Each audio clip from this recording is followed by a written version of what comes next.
ప్రభుత్వం నిబంధనలకు విరుద్ధంగా విద్యుత్ ఉత్పత్తి చేయడాన్ని వెంటనే ఆపివేయాలని కేంద్రం ఆదేశించడం, కృష్ణా గోదావరి నదులపై ఉభయ తెలుగు రాష్ట్రాల్లోని అన్ని ప్రాజెక్టులను సిడబ్ల్యూసీ ఆధ్వర్యంలో Krishna board, Godavari river management board అథారిటీలకు అప్పగిస్తూ గెజెట్ నోటిఫికేషన్ విడుదల చేయడం, ప్రాజెక్టుల రక్షణ బాధ్యతను కూడా వాటికి అప్పగించడం సుపరిణామని అన్నారు. ఇరు రాష్ట్రాల్లోని ప్రజల భావోద్వేగాలతో ఆడుకోవడానికి నీటిని ఆధారం చేసుకోవడం తగదంటూ తెలంగాణ నాయకులకు ఆయన హితబాదు చేశారు. రాయలసీమకు నీటి తరలింపును అడ్డుకోవడానికి టీడీపీ ఎమ్మెల్యేలు చేస్తున్న ప్రయత్నాలను తీవ్రంగా తప్పుబట్టారు. ఇవాళ సెంట్రల్ గవర్నమెంట్ తీసుకున్న నిర్ణయం ఉభయ రాష్ట్రాలకి కూడా చాలా మంచి నిర్ణయం. వాటర్ కాన్ఫ్లిక్ట్ అనేది లేకుండా ఉండే విధంగా వారు నిర్ణయం తీసుకున్నారు. దీని గురించి మాట్లాడుకునేప్పుడు very first point, national parties both Congress and BJP కలిపి మన రాష్ట్రాన్ని సపరేట్ చేసినారు. అవి చేసినప్పుడు రాష్ట్రాన్ని నదిని నిలువుగా బేస్ చేసుకుని ఒక గట్టు ఒక స్టేట్లోకి, ఇంకొక గట్టు నదికి ఇంకొక గట్టు ఇంకో రాష్ట్రంలోకి రావటం వల్ల ప్రాజెక్టులన్నీ కూడా రన్నింగ్ ఫ్రమ్ పులిచింతల, నాగార్జున సాగర్, శ్రీశైలం, జోరాల అన్నీ కూడా 2 డిఫరెంట్ స్టేట్స్లోకి రావడంతో ఇంటర్ స్టేట్ ప్రాజెక్ట్స్ కింద మారి ఇవాళ ఏ పరిస్థితికి వచ్చామంటే తెలంగాణ వైపు డ్యామ్ మెయింటెనెన్స్ దగ్గర శ్రీశైలం దగ్గర తెలంగాణ పోలీసులు, ఆంధ్ర వైపు ఆంధ్ర పోలీసులు, నాగార్జున సాగర్ లెఫ్ట్ దగ్గర తెలంగాణ పోలీసులు, ఆ రైట్ దగ్గర ఆంధ్ర పోలీసులు, ఇక్కడ పొలిటీషియన్స్ అక్కడ పొలిటీషియన్స్, ప్రజల్లో వ్యతిరేకంగా రెచ్చగొట్టడం. ఈ విధమైన స్థితికి కారణం కేవలం అప్పుడులో జరిగిన రాష్ట్ర విభజనే కారణం. వాళ్ళు తీసుకున్న నిర్ణయం అంటే కంప్లీట్గా Krishna river board, Godavari river board gazette announcement, అందులో not only the 6 and 7 projects lying on the Krishna, total projects lying on the Krishna comes under Krishna river board.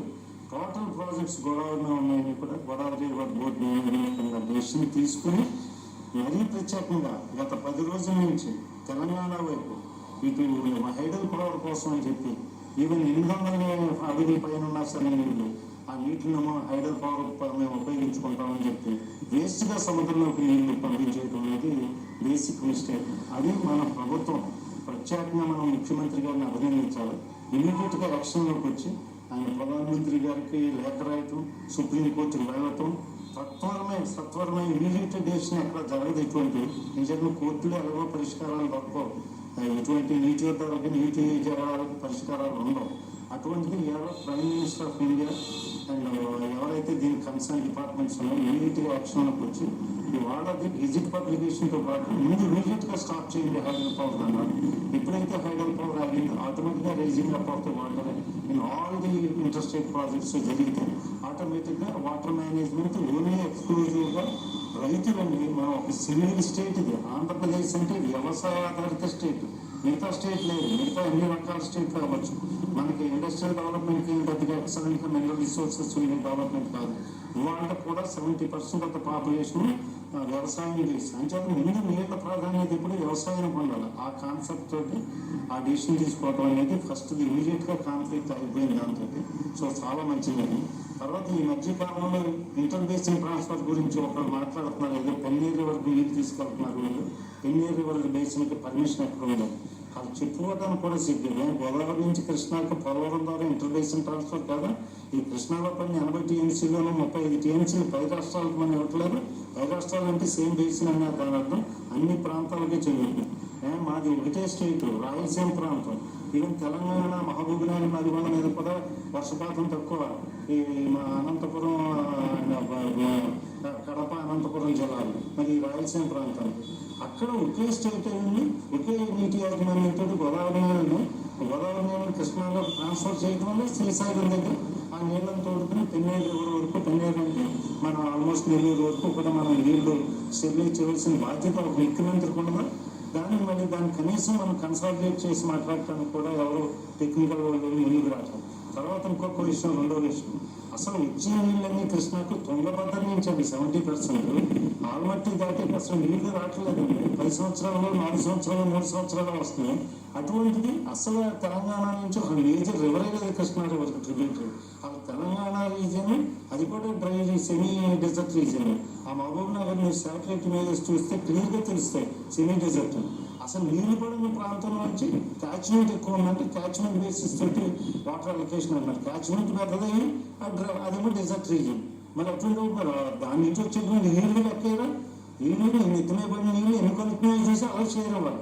అలా షేర్ ఎత్తి తెలంగాణకు చుక్కే నీళ్ళు వెళ్దాం, మహబూబ్ నగర్కి వెళ్దాం, నల్గొండకి వెళ్దాం.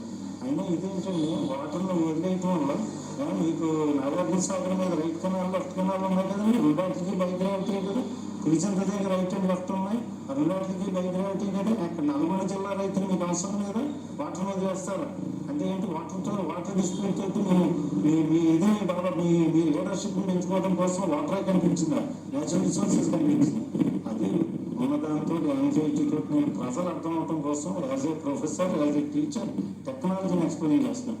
అయినా ఇవాళ బేసిక్ కాన్సెప్ట్ ఏంటన్నా, సెంట్రల్ గవర్నమెంట్ కాన్సెప్ట్ వాజ్పేయి టైంలో ఇంటర్లింకింగ్ ఆఫ్ క్లీన్ రివర్స్ అని బ్రహ్మపుత్ర గంగ నీళ్ళు దేవరంలో కూడా తాగుదామని అనుకునే పరిస్థితుల్లో కంట్రీ ఒక యూనిట్ అని చెప్పి వాజ్పేయి టైంలో డెసిషన్ తీసుకున్నాం.